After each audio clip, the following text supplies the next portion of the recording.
What is up, guys? Welcome to my trailer breakdown for Arrow Season 8, Episode 2, the 8th, or actually no, the 9th to last episode of the show ever, and the second episode of the final season, titled Welcome to Hong Kong. This definitely wasn't on purpose, but this title is actually pretty topical, as right now there's a lot of stuff going on in Hong Kong. But anyway, with that in mind, let's just watch the trailer, break it down, and talk about everything we actually already know about the episode, and what we can determine. So anyway, let's watch the trailer. Sign of life. An entire world erased from existence. There's no way that my entire Earth is just gone. Erased from existence. We have to get out of here.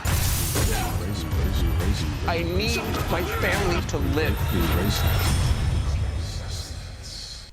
So the trailer begins with Oliver and Diggle walking into some sort of room that we've seen in a trailer before, that what they're walking into is to a room with Laurel in it. Laurel's going to say something like, "Took you long enough," or something like that. Honestly, I have no idea what's going on here. Like, why would they be meeting again? They just were together in the last episode. However, you could tell right away that the tint is very reminiscent of the Season 3 flashbacks, which makes sense because this episode not only is titled Welcome to Hong Kong, and also features Katana, but has been confirmed to be an homage to Season 3. At least one part of it. Obviously, it's the flashbacks, which it's weird to have a whole episode out of like 7 episodes and homage to the Season 3 flashbacks, because, I mean, there are 7 episodes, 7 seasons. It would make sense for each season to get its own tribute or homage episode, but for an episode to be only the Season 3 flashbacks, it's weird, because out of the 5 seasons of flashbacks, the Season 3 ones are quite possibly the worst, maybe even worse than the Season 4 ones, but nowhere near as good as the Season 1, 2, or even 5 ones at all. So to have a whole episode dedicated to that one, it's a little bit weird. However, it makes sense because of the setting and because of the character that's returning.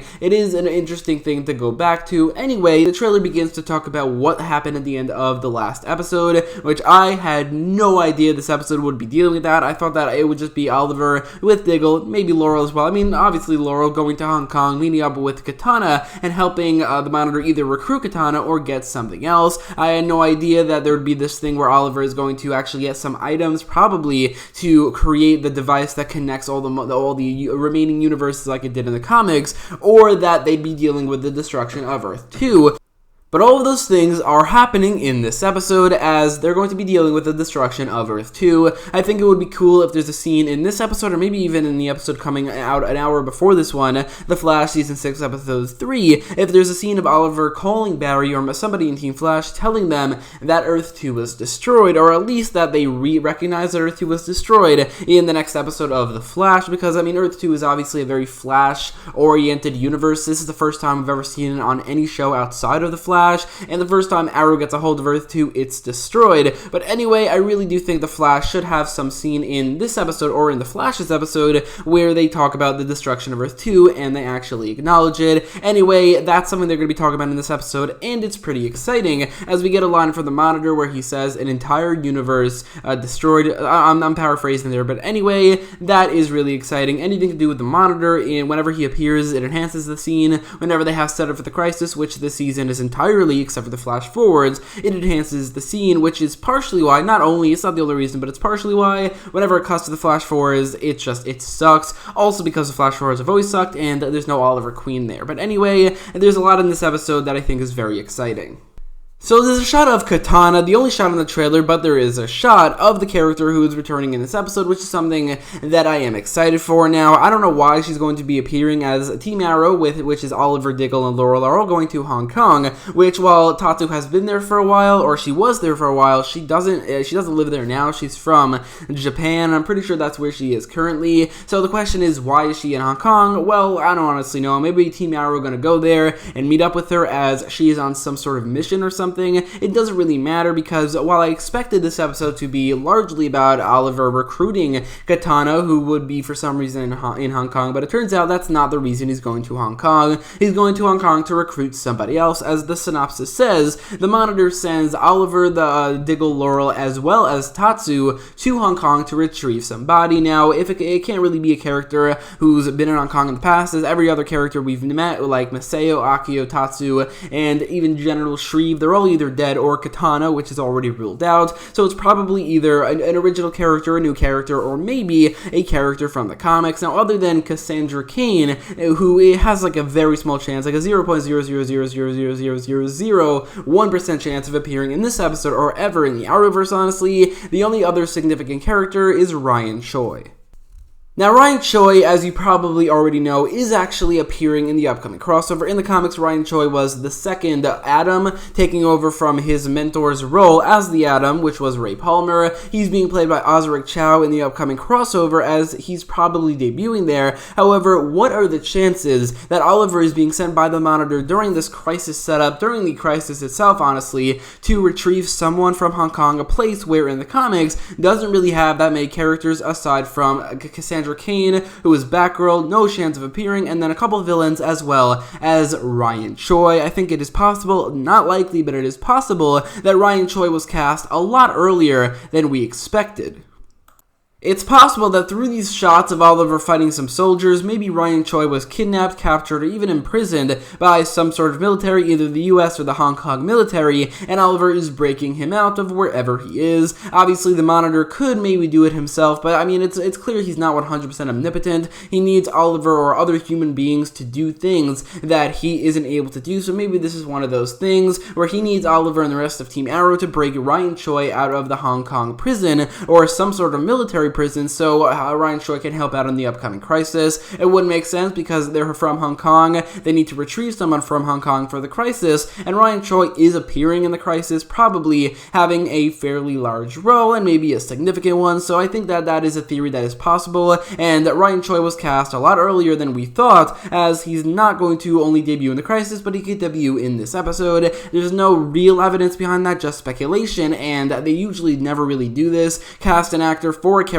for a role, and then announce it like all these weeks after they were cast, because they filmed this like a couple months ago. However, I do think that it is possible there are some secrets that maybe they do want to keep, so that they did for the sake of the twist and for the sake of surprise, like the destruction of Earth 2. I did not see that coming. I had no idea that was going to happen, and while that didn't really elicit any new or returning characters and actors, I do think that that is possible for Osric Choi to have been cast as Ryan Choi. Osric Chow, they have very similar names, the character and the actor. Anyway, it's possible, not likely, but it is possible that Oliver will be retrieving Ryan Choi for the upcoming crisis in this very episode.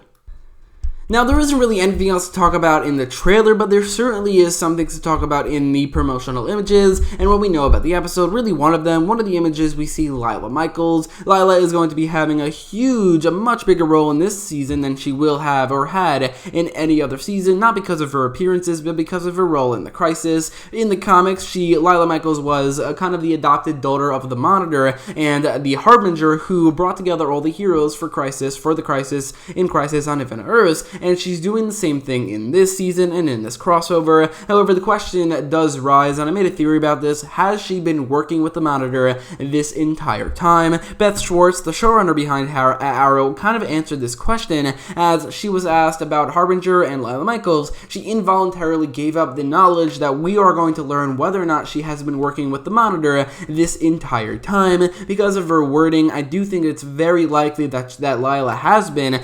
Whether she knows it or not, it's possible that she does know, or it's possible that, and I think this is more likely, that she's been a sleeper agent, because her life with Diggle seems very genuine. Either she isn't a sleeper agent, but she actually did fall in love with Diggle, or she is a sleeper agent and she doesn't actually know that she's feeding information to the Monitor. Either of them is possible, but I do think because of Beth Schwartz's wording, because she involuntarily said this, either she heard the theory online, or maybe she is just basically telling us that it will be revealed. Now, this won't be revealed until episode 3. However, I do think that since Lila is appearing in this episode along with episode 3, it's likely and possible that the seeds of that revelation will be planted in this episode, and I'm also pretty sure, or I think, that Lila and the Monitor will be having maybe some sort of interaction in this episode, maybe with the ending scene, which means that this episode 2, or maybe 3, but hopefully 2, will be the first episode of the Arrowverse where the Monitor and the Harbinger have an interaction, which I think is very exciting.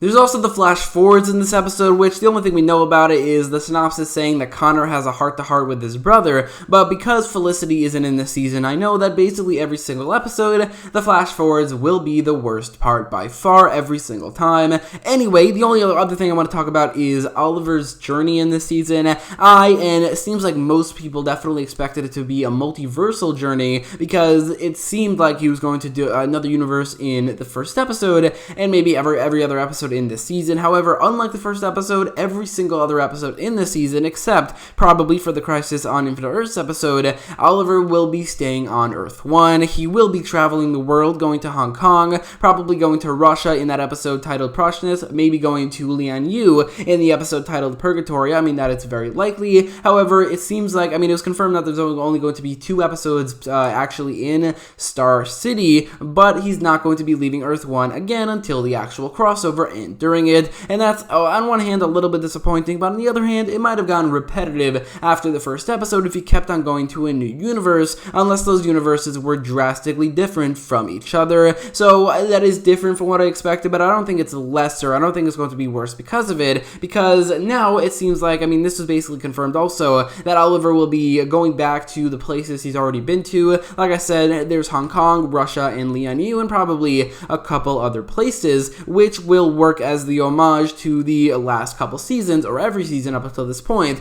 that the first episode acted as for season 1, so it's fine. I don't really have a problem with this not being a multiversal journey, and also, this does probably mean that we're never going to see the destruction of another universe, probably until either the episode before or during Crisis on Infinite Earths, which again, is fine, because again, it could have been repetitive if it just kept on happening every single episode.